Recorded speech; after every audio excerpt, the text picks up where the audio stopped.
Olá, estamos aqui com mais um História em Ação, hoje para dar continuidade à aula sobre a Revolução Francesa.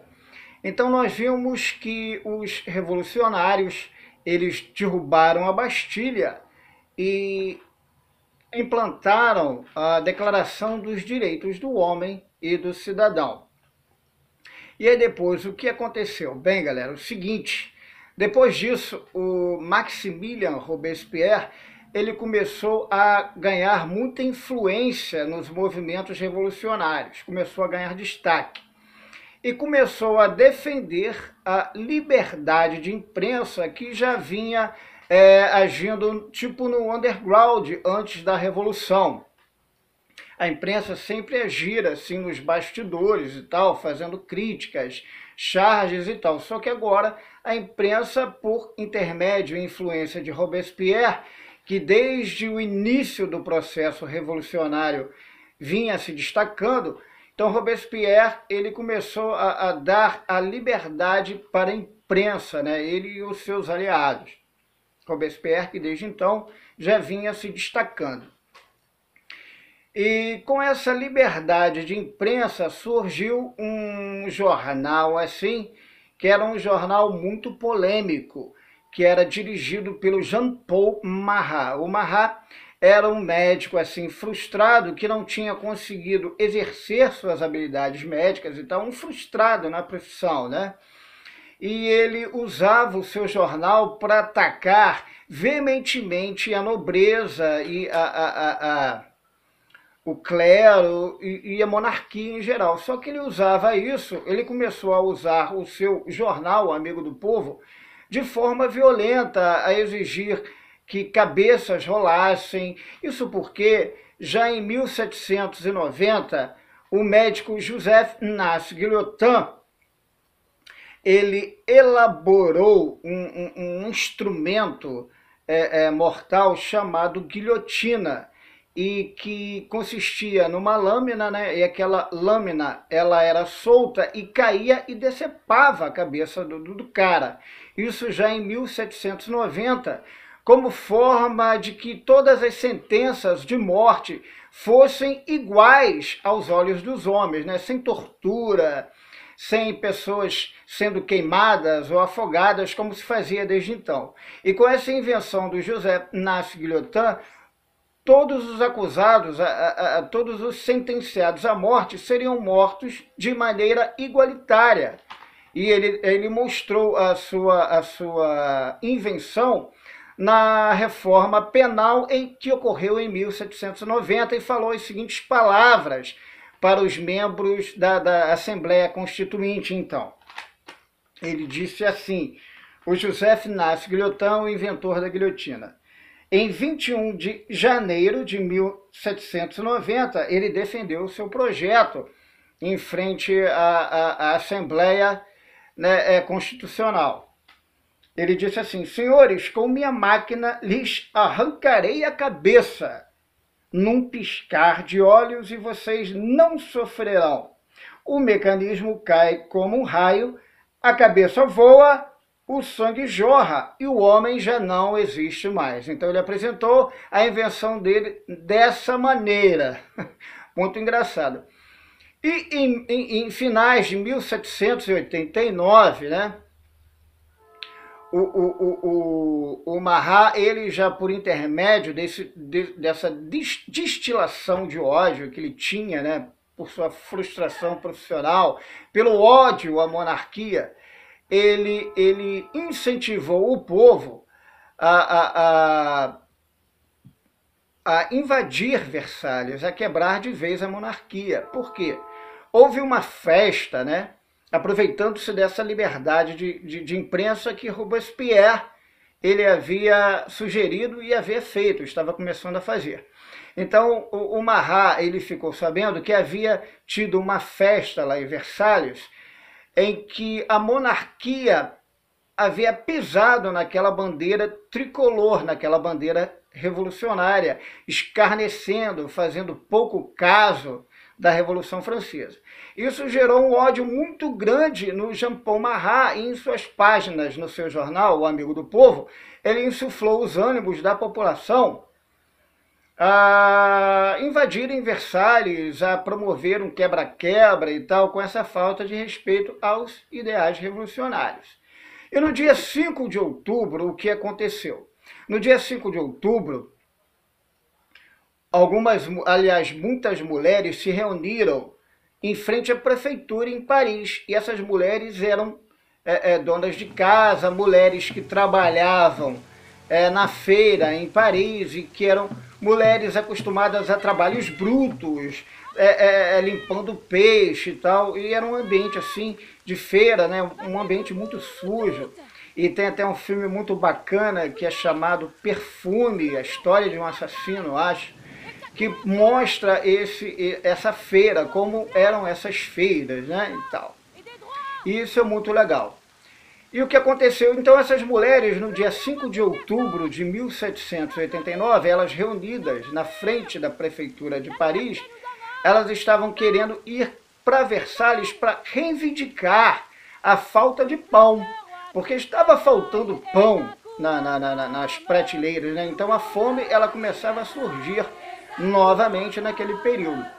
E juntando com esse boato da festa de Versalhes, que os súditos do rei haviam pisado na bandeira tricolor, fazendo pouco caso da Revolução, então essas mulheres elas tomaram a dianteira, né, com suas facas, lanças, machados, e partiram para Versalhes, essas mulheres das feiras livres, e com elas veio uma parte da população de Paris também atrás delas, mas elas tomando o processo histórico dessa caminhada até Versalhes, a dianteira. E chegando lá, em Versalhes, elas ficaram à frente dos portões do palácio, que era fenomenal, e começaram a exigir que o rei e a sua esposa, a Maria Antonieta, se mudassem para Paris e fossem para Paris. O que o rei Luís XVI ele fez? Ele, temeroso com essa multidão, né, que aí começou a chegar uma galera, né, outras pessoas de Paris, enfim, tiveram cerca de 20 mil pessoas em frente do palácio, ao final das contas, naqueles dias de outubro de 1789. E as mulheres ali na dianteira, ali na frente dos portões do palácio. E as mulheres exigiam que o príncipe se mudasse para Paris.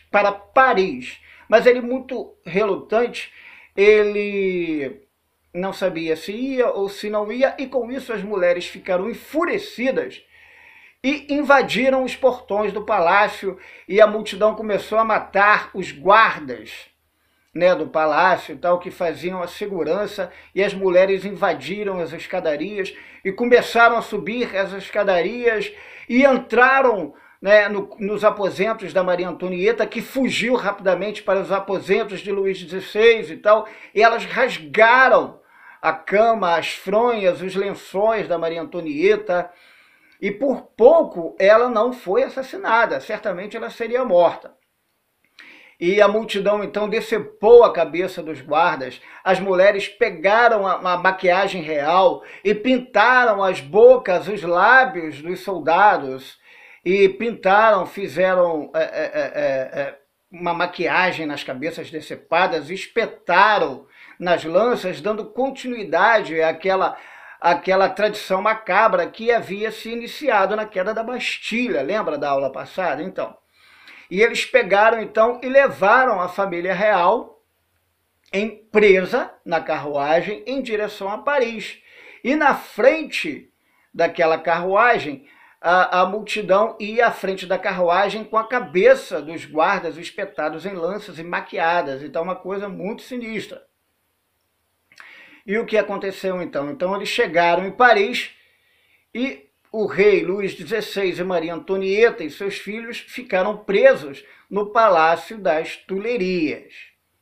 Eles ficaram presos lá. E nisso, é claro que, evidentemente, os países vizinhos da França já estavam sabendo dos acontecimentos aterradores, né, da prisão do rei e tal, no Palácio das Tulherias e tal.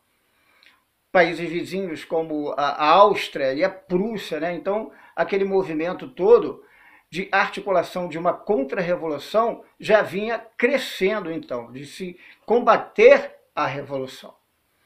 Foi então que em 1791 o que aconteceu?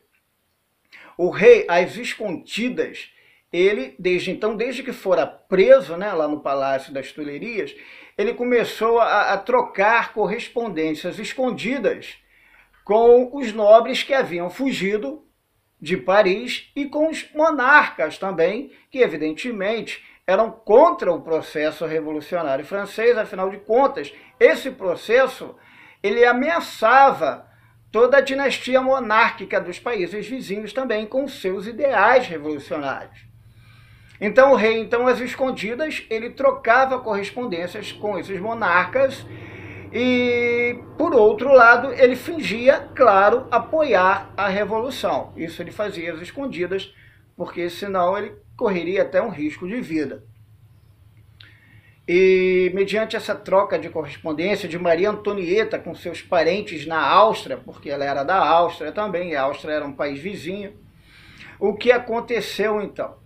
Em 1791, precisamente em 21 de janeiro de 1700 e... Não, perdão, gente.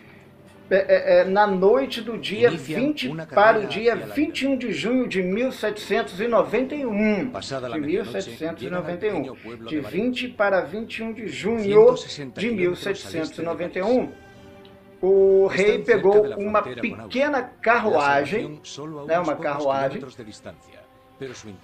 colocou Maria Antonieta dentro e seus filhos, eles foram disfarçados de serviçais e saíram no meio da noite do dia 20 para o dia 21. E pela madrugada do dia 21, eles foram até Varennes, que já era perto da fronteira com a Áustria. Mas eles não conseguiram atravessar a fronteira da França, porque quando eles chegaram em Varennes, eles foram descobertos por guardas revolucionários. Quando o rei foi se apresentar, o cara lá identificou ele como o rei Luís XVI. E o rei Luís XVI, ele pensou que neste exato momento os guardas iam reverenciá-lo, iam deixar ele passar, mas pelo contrário, barraram o rei e o prenderam, ele e a família dele, num cômodo e tal, para que ele fosse deportado para Paris.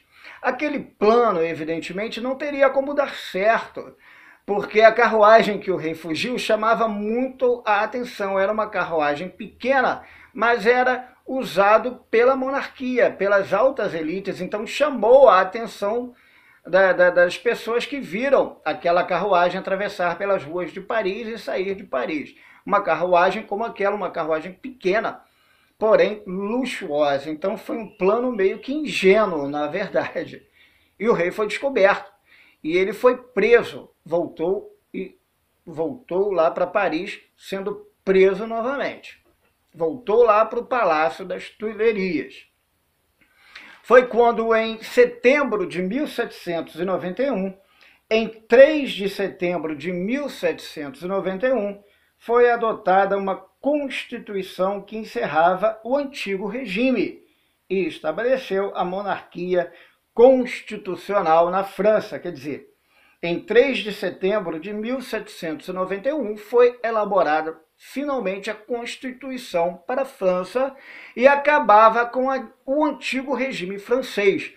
A partir daí, a monarquia seria uma monarquia constitucional. O rei representaria o executivo, o legislativo seria representado pelos deputados e o judiciário seria representado pelos advogados que se tornariam juízes.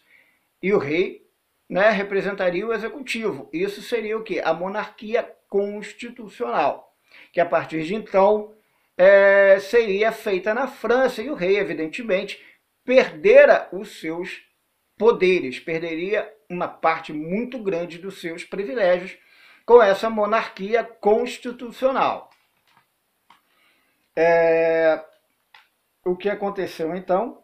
Já em 1º de outubro de 1791, foi elaborada o quê? Uma Assembleia Nacional Legislativa. Agora vocês vejam só, em menos de um mês que foi constituído a Constituição, que foi elaborada a Constituição, em menos de um mês, né, foi abolida a Assembleia Nacional Constituinte, porque fora promulgada uma Constituição e fora impetrada, então, uma Assembleia Nacional Legislativa. Em 1º de outubro de 1791, a Assembleia Nacional Legislativa, porque com o fim da Assembleia Nacional Constituinte, que já havia feito a Constituição, os deputados começaram a se eleger para a Assembleia Legislativa com o voto censitário. Isso é, só poderia entrar na Assembleia Nacional Legislativa aquele camarada que possuía uma renda determinada, uma determinada renda, uma determinada riqueza. E isso deixava de fora os sans-culottes, que eram a população de Paris, que se diziam os artistas, os trabalhadores autônomos, que eram a população pobre de Paris, mas que tinha uma certa autonomia, uma certa intelectualidade, os sans-culottes, que também reivindicavam a sua parte naquele bolo revolucionário. Eles reivindicavam isso. Só que é o seguinte, eles estavam insatisfeitos. Por quê? Porque os sans-culottes perderam muito dos privilégios que eles pensavam em ganhar, né? A verdade foi essa. Como nós vamos ver aqui, ó. A insatisfação ainda predominava em Paris, sobretudo entre os sans-culottes, né? A burguesia estava substituindo o quê? A aristocracia dominante. A burguesia agora era a substituta da antiga aristocracia, né? Então, os sans-culottes, eles reivindicavam mais direitos para o povo, aumento de salário, controle de preços e punição aos especuladores. Embora defendessem o direito à propriedade privada, queriam uma melhor distribuição da renda, impedindo extremos de riqueza e de pobreza, o que não aconteceu. Entendeu? Os burgueses, eles ainda continuavam com enormes vantagens, a partilha das terras também não aconteceu. Então, os sans-culottes, eles ficaram muito insatisfeitos. Já os camponeses, eles estavam satisfeitos, porque os camponeses eram a parte mais pobre, e eles já não pagavam aqueles altos impostos. Pagavam impostos, mas uma quantidade bem menor, e agora tinham uma terra para morar, tinham mais direitos, aquelas obrigações feudais foram abolidas. Então os camponeses estavam satisfeitos com todo o processo revolucionário no geral. Agora os sans-culottes não, porque os sans-culottes é aquela galera que tinha uma intelectualidade maior e queria os seus direitos que fossem reivindicados e tal, que acontecessem realmente. Então, o que aconteceu, galera? A partir daí. Então, foi elaborada a Assembleia Nacional Legislativa, mas que não durou muito tempo a Assembleia Nacional Legislativa. Por quê? Porque no interior e no exterior da França, no interior do país e no exterior do país, a instabilidade econômica era muito grande e a estabilidade política também, porque externamente a França estava sendo ameaçada de invasão pelos seus países vizinhos, pela Áustria, pela Prússia, era só uma ameaça, né? E internamente os problemas da fome, né, os problemas da instabilidade política que toda a revolução estava gerando, apesar de estar acontecendo, apesar do processo estar sendo gerado, a instabilidade política e social e econômica ainda acontecia dentro da França, né? A insatisfação dos sans-culottes, a fome, isso tudo dentro do interior. Então a galera queria mais coisas para a revolução. Então a instabilidade acontecia dentro e fora da França, mesmo com as causas ganhas, mesmo com toda a progressão que já havia sido conseguido no processo revolucionário. Então o que aconteceu? Enfim, em abril de 1792, a França antecipadamente declarou guerra à Áustria. Então, antevendo uma invasão em abril de 1792, a França declara guerra à Áustria. E a Áustria, ela começa a guerrear ali pelas fronteiras da França e recebe o apoio da Prússia contra a França, né? Então, o que aconteceu? Em resposta a essa declaração, um exército de prussianos e austríacos invadiu a França. O exército francês, fragilizado pela perda da maioria dos oficiais, não pôde impedir a invasão. Então, os exércitos estrangeiros estavam conseguindo invadir a França. Aí o duque de Brunswick, que era um comandante lá do exército prussiano, ele escreveu um ultimato direcionado para Paris, dizendo que se o rei e a rainha sofressem algum tipo de atentado ou que se atentasse contra a vida deles, o exército prussiano e o austríaco iam destruir Paris. Isso, evidentemente, gerou um fomento muito grande, uma movimentação muito grande entre os sans-culottes, principalmente nos arredores e dentro de Paris, né? O que aconteceu então? Com medo, uma mistura de medo, né, de raiva, de revolta, o que aconteceu? Em setembro, os sans-culottes atacaram o Palácio Real das Tulherias e matou centenas de guardas suíços e prendeu a família real. Quer dizer, só que aqui está escrito que prendeu a família real, mas só que não foi isso. Esse movimento de setembro, que foi conhecido como Massacre de Setembro, foi o seguinte: essa galera dos sans-culottes, eles invadiram o Palácio Real das Tulherias, mataram os guardas, que foi uma grande chacina, né? E os reis, apavorados, Luís XVI e Maria Antonieta, eles fugiram para a Assembleia Legislativa, só que já não havia mais uma Assembleia Legislativa, porque o povo também invadiu a Assembleia Legislativa.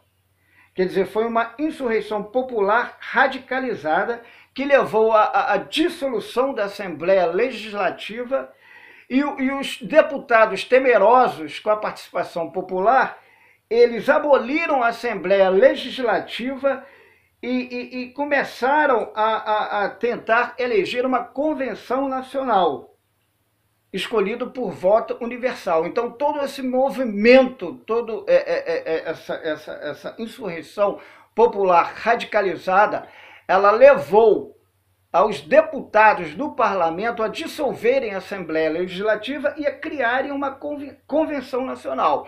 E os reis que fugiram para a Assembleia Nacional, eles chegaram ali e já começaram a ver um processo já sendo dissolvido.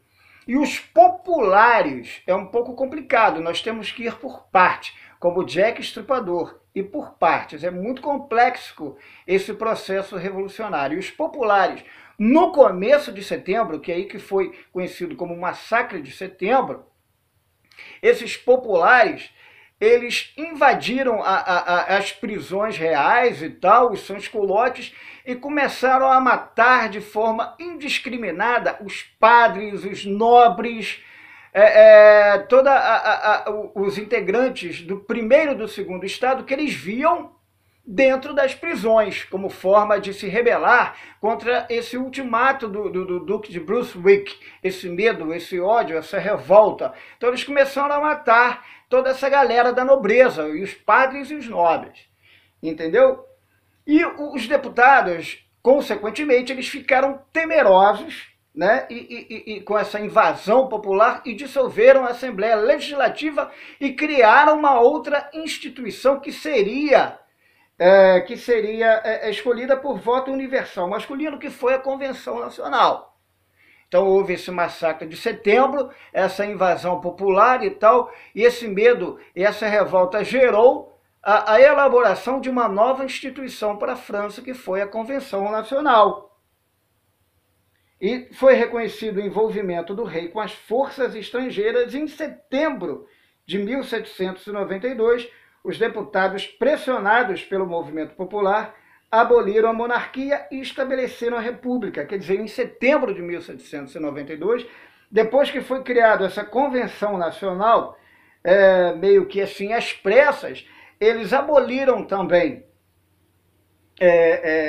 aboliram a monarquia de vez e instauraram a república, que já era uma reivindicação dos populares, dos sans-culottes. Então, mediante aquela pressão popular, o massacre de setembro, que foi uma verdadeira chacina, e essa pressão toda, a criação da Convenção Nacional, e para acalmar os ânimos da população em geral, pressionados por todo esse movimento popular, o que os deputados fizeram? Eles aboliram a república, que já era uma reivindicação que já vinha há muito tempo na mente e nos corações dos revolucionários e dos sans-culottes e do povo em geral. Então eles aboliram a monarquia e estabeleceram a república mediante todo esse processo, toda essa pressão popular dos sans-culottes, principalmente.